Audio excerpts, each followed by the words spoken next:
सो आज हम जो है वो एक्सेल के ऊपर देखने वाले हैं कि एक्सेल में हम कुछ फंक्शंस को ट्राई करेंगे और सीखेंगे कि वो फंक्शन कैसे अप्लाई होते हैं। सबसे पहले हम फिल्टर लगाना सीखेंगे। फिल्टर की डिफरेंट कैटेगरीज जो है, एक अच्छा टूल उसमें उपलब्ध है, तो हम उसको देखेंगे।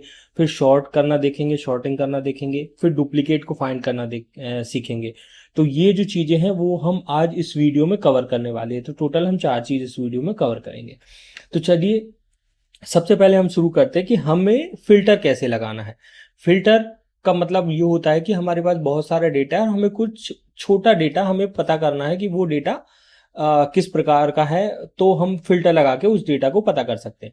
जैसे यहाँ पर हम शुरू करते हैं, तो सबसे पहले हम क्या करेंगे, जो हमारे कॉलम्स हैं, तो कॉलम से हम फिल्टर को अप्लाई करेंगे। तो सबसे पहले हम क्या करेंगे, पूरे सभी कॉलम्स को सिलेक्ट कर लेंगे जिसके अंदर हमें फिल्टर लगाना है।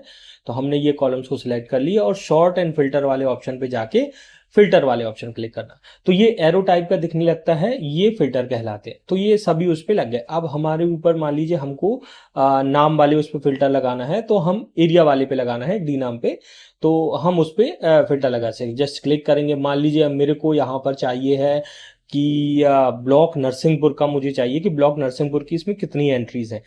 तो मैं ब्लॉक नरसिंहपुर सेलेक्ट कर लूंगा। यदि मेरे को हटा, तो सबसे पहले हम डी सिलेक्ट ऑल कर देंगे, हटा देंगे और ब्लॉक नरसिंहपुर चुन लेंगे। तो ये इस प्रकार से ब्लॉक नरसिंहपुर का हमारे पास डेटा आ गया। इसी प्रकार यदि हमें करेली का चाहिए तो हम यहाँ से पहले सबको हटा देंगे और फिर हम करेली का चुन लेंगे। तो ये करेली का डेटा आ गया। तो ये हमारे पास ये फिल्टर का ऑप्शन हो गया और सब कर दिया तो सभी का डेटा आने लगा। तो अनचेक करके फिर हम चेक करेंगे पर्टिकुलर फील्ड को। ठीक है, अब हम दूसरा ये देख रहे हैं कि हम नंबर ऑफ डेज पे लगाना है फिल्टर।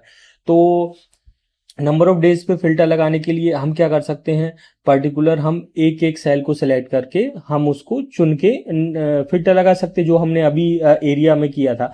लेकिन एक दूसरा तरीका भी है। तो सबसे पहले जैसे मान लीजिए मेरे को एक वाला चाहिए, तो मैंने सबको अनचेक किया और फिर एक सिलेक्ट करके वो कर लिया, दो सिलेक्ट करके दो कर लिया। तो ऐसे करके ये टाइम कंज्यूमिंग है ना।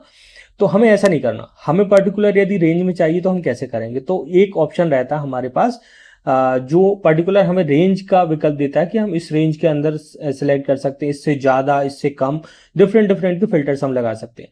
तो वो करने के लिए हम यूज करते हैं नंबर फिल्टर का।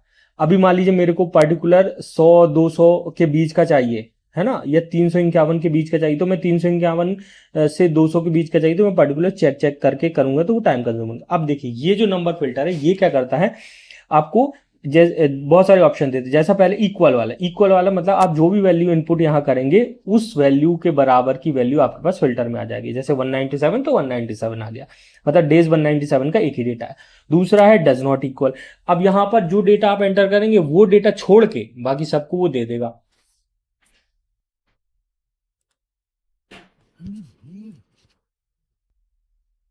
हाँ जी, बताए।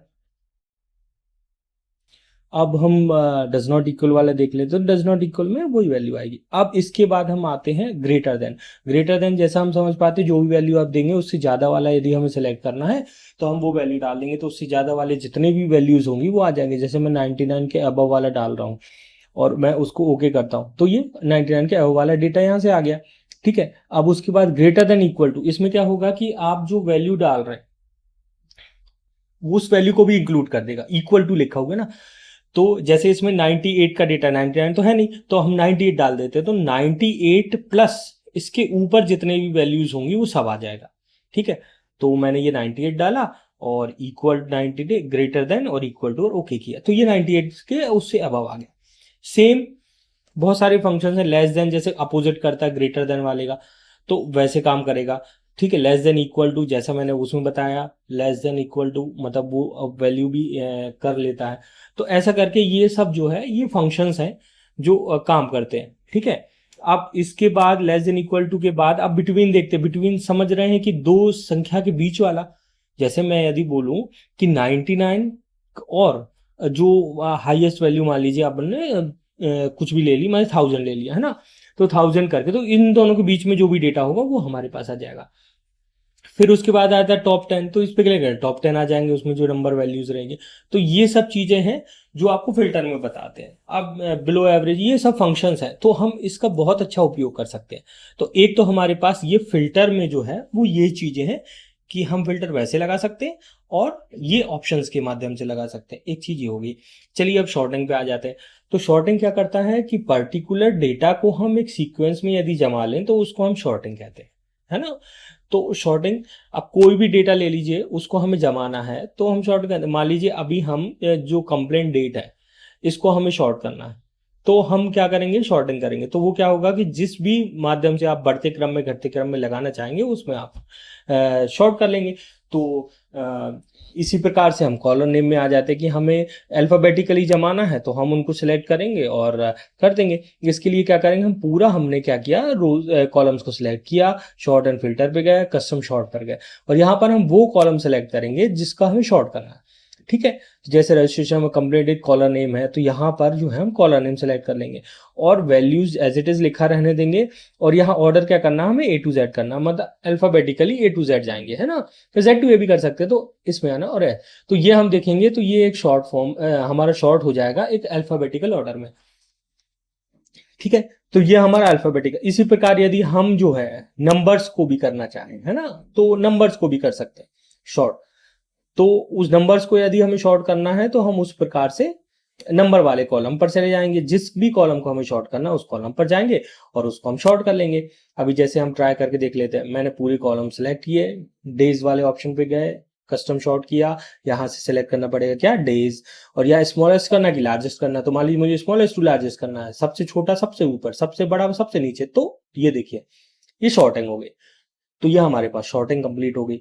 तो फिल्टर कंप्लीट किया, फिल्टर के डिफरेंट डिफरेंट हमने ऑप्शन ट्राई किए। अब हम शॉर्टिंग पे आए तो हमने ये शॉर्टिंग देख लिया। शॉर्टिंग बस इतना है, बस ध्यान ये रखना है कि हमें पूरे रोज पूरे कॉलम्स को सिलेक्ट करना है। यदि आप एक पर्टिकुलर कॉलम को शॉर्ट कर देंगे तो आपका डेटा ऊपर नीचे चला जाएगा। तो ये हमें विशेष ध्यान रखना है कि जब हम शॉर्टिंग करेंगे तो पूरी शीट का डेटा को सिलेक्ट कर लेंगे और उसके बाद हम शॉर्टिंग अप्लाई करेंगे।